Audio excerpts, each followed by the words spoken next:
प्रगति और विकास का, आस और विश्वास का, जन जन के जीवन की खुशहाली का दर्पण, जन जन के जीवन की खुशहाली का दर्पण। ये है कृषि दर्शन,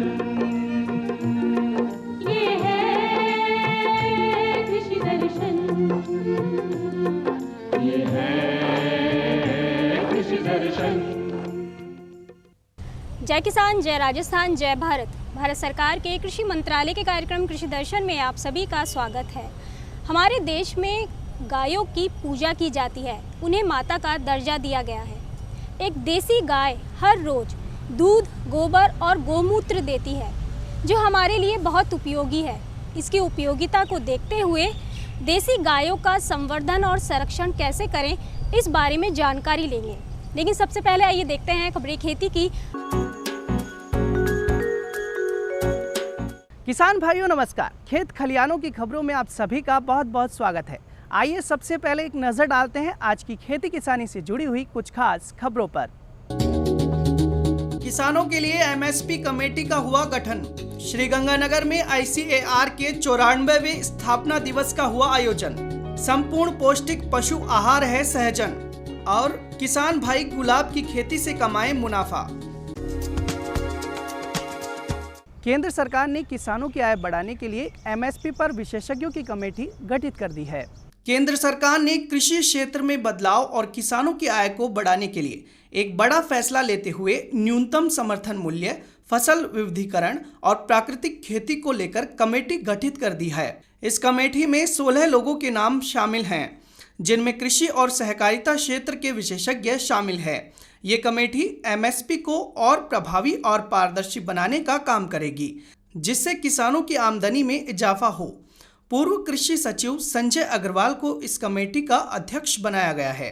सरकार ने इसके लिए जो नोटिफिकेशन जारी किया है, उसके मुताबिक संयुक्त किसान मोर्चा की ओर से नाम आने पर 3 सदस्यों को शामिल किया जाएगा। ये कमेटी कृषि मार्केटिंग सिस्टम को भी मजबूत करने की व्यवस्था करेगी, ताकि देश की बदलती आवश्यकताओं के अनुसार घरेलू और एक्सपोर्ट के अवसरों का लाभ उठाते हुए किसानों के लिए उनकी उपज की लाभकारी कीमत सुनिश्चित की जा सके। ये कमेटी प्राकृतिक खेती को लेकर भी काम करेगी, जिसमें प्राकृतिक खेती से उत्पादित उत्पादों के जैविक प्रमाणीकरण के लिए प्रयोगशालाओं के विकास पर काम किया जाएगा। वहीं ये कमेटी फसल पद्धति में परिवर्तन के लिए भी सुझाव देगी। कृषि महाविद्यालय श्रीगंगानगर में ICAR का 94वां स्थापना दिवस आयोजित किया गया। राष्ट्रीय सेवा योजना इकाई द्वारा कृषि महाविद्यालय में भारतीय कृषि अनुसंधान परिषद का 94वां स्थापना दिवस मनाया गया। इस मौके पर कार्यक्रम के अध्यक्ष डॉक्टर रघुवीर मीणा ने बताया कि ICAR अनुसंधान एवं शिक्षा की गुणवत्ता को लेकर पूरे देश में कार्य करता है। इसका मूल उद्देश्य पूरे भारत के कृषि के क्षेत्र में कार्य करने वाले हर राज्य का वित्तीय भार उठाकर उच्च शिक्षा विकसित करना है। NSS प्रभारी और कृषि वैज्ञानिक डॉक्टर दशरथ प्रसाद ने विद्यार्थियों को पूरे देश में फैली ICAR की कार्यप्रणाली के बारे में विस्तार से बताया। उन्होंने बताया कि 16 जुलाई 2017 में ICAR स्थापना दिवस पर इसी दिन कृषि अनुसंधान केंद्र की चना परियोजना को पूरे देश में अच्छी किस्म विकसित करने के लिए डीन और क्षेत्रीय निदेशक डॉक्टर विजय प्रकाश को Chaudhary Devilal outstanding all India coordinated research project award से नई दिल्ली में सम्मानित किया जा चुका है। इस मौके पर कई विद्यार्थियों सहित कई विशेषज्ञों ने अपने विचार व्यक्त किए। बढ़ती हुई पशु आबादी को खिलाने के लिए पशु आहार की आवश्यकता भी बढ़ रही है। ऐसे में सहजन प्रमुख पौष्टिक पशु आहार है। जैसा कि हम सभी जानते हैं कि बढ़ती पशु आबादी को खिलाने के लिए पशु आहार की आवश्यकता भी बढ़ रही है। पशुधन विकास के लिए पर्याप्त पौष्टिक आहार और चारे की नियमित आपूर्ति आवश्यक है। सहजन एक भारतीय मूल का मोरिंगा परिवार का सदस्य है। ये तेजी से बढ़ने वाला बहुउद्देशीय पेड़ है। सहजन बिना किसी विशेष देखभाल और बिना लागत पर अच्छी आमदनी देने वाली फसल है। इसकी पत्तियां, फल और बीज का मानव आहार, पशु चारे, पानी को साफ करने और जैविक कीटनाशक आदि के रूप में उपयोग किया जाता है। मोरिंगा की पत्तियों में beta carotene, protein, vitamin C, calcium, magnesium और आयरन की अच्छी मात्रा होती है। क्योंकि मोरिंगा की पत्तियां प्रोटीन से भरपूर होती हैं, इसलिए इसका इस्तेमाल दुधारू पशुओं के चारे के पूरक के रूप में किया जा सकता है।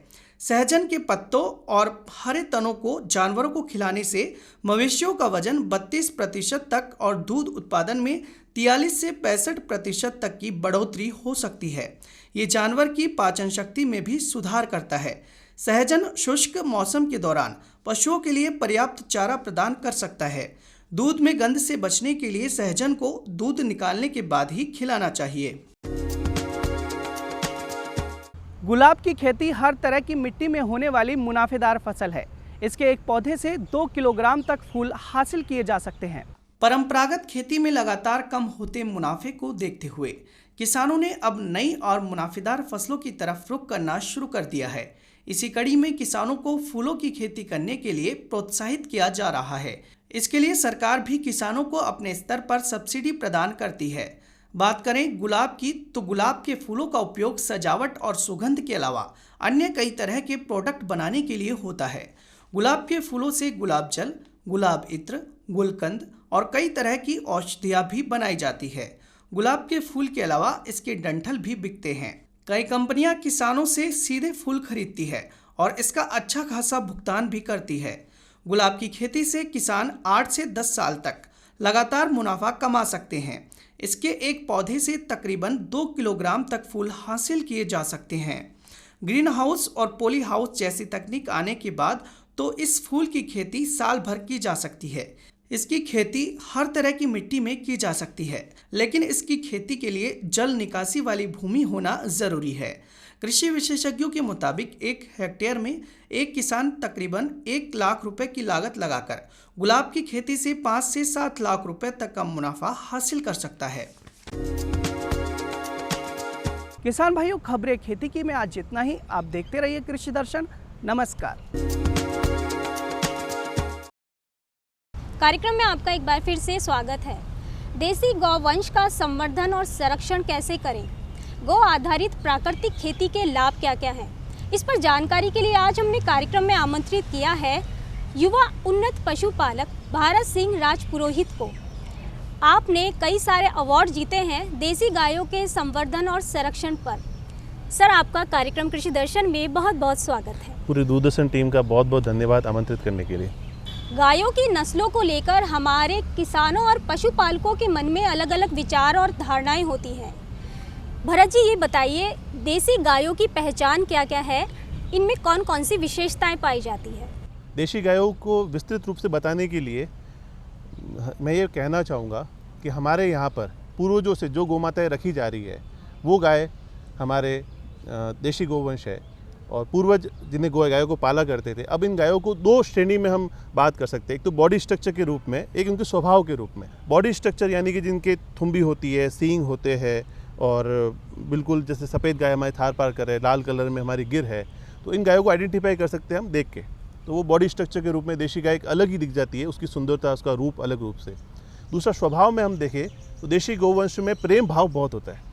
देशी गाय अपने बच्चों के प्रति बहुत प्रेम करती है, अपने मालिक के प्रति बहुत प्रेम करती है, जो पशुपालक उसे रखता है। और उन गायों का मातृत्व ज़बरदस्त होता है। गाय अपने बच्चे को पूर्ण दूध पिलाती है और बच्चे से जो प्रेम भाव होता है, तो ये देशी गाय का अपना स्वभाव है। अब जब मैं बात करता हूँ बॉडी स्ट्रक्चर के रूप में, तो जो थुम्बी होती है, जो हम्प होता है, और उसमें जो सूर्य केतु नाड़ी होती है, तो उसके द्वारा सूर्य से जो किरणें ग्रहण करके अच्छा दूध और अच्छे उत्पाद उस गौमाता के द्वारा मिलते हैं, जो मानव स्वास्थ्य के लिए बहुत अच्छे हैं। जी, बहुत अच्छी जानकारी दी कि देसी गायों की पहचान क्या है। हम सभी जानते हैं कि हमारे प्रदेश में पानी की कमी है। बारिश की बात करें तो कुछ क्षेत्रों में अधिक बारिश होती है, कुछ क्षेत्रों में सूखा रह जाता है। ऐसे में हमारे किसान केवल कृषि पर ही निर्भर नहीं रह सकते, उन्हें पशुपालन भी करना पड़ता है। युवाओं की अगर बात करें तो भरत जी ये बताएं कि एक देसी गौ पालन करते समय हमारे युवा क्या इसे एक बेहतर विकल्प के रूप में ले सकते हैं अपनी आमदनी बढ़ाने के लिए? बिल्कुल मैम, आपने बहुत अच्छा सवाल पूछा है। अब इस बारे में मैं कहना चाहूँगा कि रोज़गार के लिए, युवाओं के लिए ये एक बहुत बड़ा माध्यम बन सकता है। जब खेती करने वाला किसान अपनी आय को दुगना करना चाहता है, तो पशुपालन के माध्यम से अपनी आय को उसमें बढ़ावा कर सकता है। अब खेती में जो उसे उपज मिल रही है वो उपज वो मार्केट में बेच सकता है, और जो चारा मिलता है उस चारे के माध्यम से वो गोपालन कर सकता है और अच्छे उत्पाद प्राप्त कर सकता है। अब जब मैं युवाओं की बात करता हूँ तो जब हम नौकरी ढूंढने के लिए, जब मैं बात करता हूँ, मेरी भी उम्र 34 वर्ष है और इस उम्र में मैं देशी गाय जो थारपारकर नस्ल है हमारे क्षेत्र की, राजस्थान की, उस पर काम कर रहा हूँ। तो मैंने इस काम को शुरू किया है और मैं सफलतापूर्वक कर रहा हूँ, तो हर आदमी कर सकता है। वो एक कहावत है ना कि करने वालों से सीखो, तो करने वालों से सीखो, तो मैं कर चुका हूँ। इसके अलावा बहुत सारे उदाहरण ऐसे हैं युवाओं के, और आप सोशल मीडिया के माध्यम से बाकी जगह से उनकी कहानियाँ देख सकते हैं, उनकी जो कामयाबी है वो देख सकते हैं। अब युवा चाहे वो 10 गाय से 20 गाय से काम को शुरू करता है, उससे वो दूध के माध्यम से भी आय कर सकता है। आजकल गोबर के खाद के माध्यम से, गोबर के उत्पाद के माध्यम से, गोमूत्र के उत्पाद के माध्यम से भी आय कर सकता है। आज बात करते हैं तो देशी गाय की दूध की मांग इतनी बड़ी है, वो मांग क्यों बड़ी है तो उसका कारण मैं बताऊं तो लोग कहते हैं कि भाई धीरे धीरे लोगों ने जागृति फैलाई है, और वो नहीं। घरों में जिस तरह से बीमारियां फैली है, 5000 से ज़्यादा तरह की बीमारी आज हमारे देखने में सामने आती है, और जो आदमी, मेरी जानकारी में 5000 लोग होंगे, उनमें से सिर्फ 5 ही लोग होंगे जो किसी न किसी बीमारी से ग्रसित होंगे। तो गाय से साथ जुड़ाव से आदमी बीमारी से भी दूर रहता है और युवाओं के लिए आय के स्रोत भी बढ़ते हैं। अब दूध की बात करते हैं तो देशी गाय के दूध को मार्केट मिल रहा है शहरों के अंदर। आज जयपुर जैसे शहर के अंदर बात करें तो 100 रुपये लीटर तक दूध मार्केट कर रहे हैं, लोग बेच रहे हैं, और उसको लोगों को बताने की ज़रूरत है, क्योंकि दूध का खर्चा और दूध की रियल वैल्यू जो शुद्ध दूध की है वो ये है। तो उसके माध्यम से युवा आय कर सकता है दूध को विपणन के माध्यम से। उसके अलावा देशी गाय के घी का बहुत बड़ा मार्केट है, क्योंकि जो घी हम मार्केट से 400-500 रुपये किलो में लेके आते हैं वो एक जहर की तरह हम ग्रहण करते हैं। तो हम उसकी अपेक्षा अगर देशी गाय के घी को प्रमोट करें, ऑनलाइन माध्यम आजकल जितने भी माध्यम हैं उनके माध्यम से उनको बेचना शुरू करें। हमारे प्रदेश के किसानों को कौन सी नस्ल की गाय का पालन करना चाहिए? चूँकि आप स्वयं एक युवा पशुपालक हैं, आपने गायों का संरक्षण और संवर्धन का काम किया है, इतने सारे अवार्ड जीते हैं, तो आपने अपने किन किन चुनौतियों का आपने सामना किया है, किस तरह से आपने संघर्ष किया और आप इतना आगे बढ़े हैं? हमारे दर्शकों और पशुपालकों, किसान भाइयों को अपनी ये यात्रा बताइए। मेरे पिताजी पूर्व अध्यक्ष राजस्थान गौसेवा आयोग के रहे, राजेंद्र सिंह जी राजपूत, जो गौसेवा से समर्पित भाव से जुड़े हुए रहे। तो उनके मार्गदर्शन में मैंने इस कार्य को शुरू किया। अब स्थानीय नस्लों पे हमारी इच्छा तो बहुत सारी हुई कि गिर पे करें या और भी अन्य ब्रीड पे हमने विचार किया, पर मन में ये विचार था कि अपनी स्थानीय नस्ल पे काम करना चाहिए। तो मैं जोधपुर का रहने वाला हूँ, मेरे बड़े भाई समान प्रेम सिंह जी राव है, तो उनके साथ बैठ के हमारी चर्चा होती थी कि किस नस्ल पे काम करना चाहिए। तो हमने सोचा कि भी जैसलमेर, बाड़मेर, तो सबसे कठिन भौगोलिक परिस्थितियों में, जहाँ पे आप कहते हो कि पीने के पानी के लिए लोगों को 10 किलोमीटर जाना पड़ता है, तो वहाँ पर जो थारपारकर नस्ल है उस नस्ल को हमने चुना, उस नस्ल पे काम करने का सोचा। अब जोधपुर और राजस्थान क्षेत्र में कहूँ तो 6 से 7 ऐसी देशी नस्लें हैं जो अच्छा परफॉर्म करती है, पर हमारे क्षेत्र की जो थारपारकर उस क्षेत्र में रमी हुई गाय थी, तो हमने उस थारपारकर गाय के नस्ल का चयन किया और सबसे पहले हमने कोशिश की कि अच्छी नस्ल की गाय को लेकर आए। अब इसी नस्ल संवर्धन के कार्य के लिए मुझे पिछले वर्ष भारत का सबसे बड़ा अच्छा बेस्ट डेयरी फार्मर अवार्ड मिला था। तो हमने विचार किया और हम पूरे जैसलमेर, बाड़मेर क्षेत्र में घूमे। मैं खुद लगभग 3.5 लाख किलोमीटर तक गाड़ी चलाई अच्छी गाय ढूंढने के लिए, कैसे हम संवर्धन के काम को शुरू करें उसके विचार से। तो घूमे तो अच्छी गाय मिलना संभव होता नहीं है, क्योंकि जब आप अच्छी गाय लेने जाते हो तो हर किसान चाहता है उसको अच्छी गाय, तो अच्छी गाय कोई देता नहीं है। तो फिर हमने सोचा कि बछड़ियाँ लेके आए, तो काफ़ी जगह घूम के हमने 30-35 बछड़ियाँ इकट्ठी की। फिर एक अच्छा नंदी जो ब्राह्मण 200 B200, जिस उस नंदी के कारण आज वो नाम मुझे मिला है। तो लोग कहते हैं ना कि भाई नंदी क्या कर सकता है, तो नंदी ने नाम भी दिया, नंदी ने अच्छा संवर्धन केंद्र भी दिया, और नंदी ने आज सब कुछ चीज़ दी जो चाहा है वो। तो उस नंदी को हम लेके आए। तो पहले 1.5 वर्ष तक तो हम उस नंदी के ऊपर हमने काम किया, वो बछड़ियों के ऊपर काम किया। फिर उन बछड़ियों के से हमने उस नंदी के द्वारा अच्छे बच्चे लिए, और उन बच्चों के माध्यम से आज हमारे पास में थारपारकर नस्ल का बहुत सुंदर फार्म जोधपुर के अंदर तैयार हुआ है। तो इस तरह से आप भी कार्य कर सकते हो। आज वहाँ से अच्छे बछड़े, जो अच्छे नंदी, अच्छी गाय के तैयार होते हैं, तो उनकी वैल्यू 1.5-2 साल के बछड़े की भी 2-2.5 लाख रुपए है।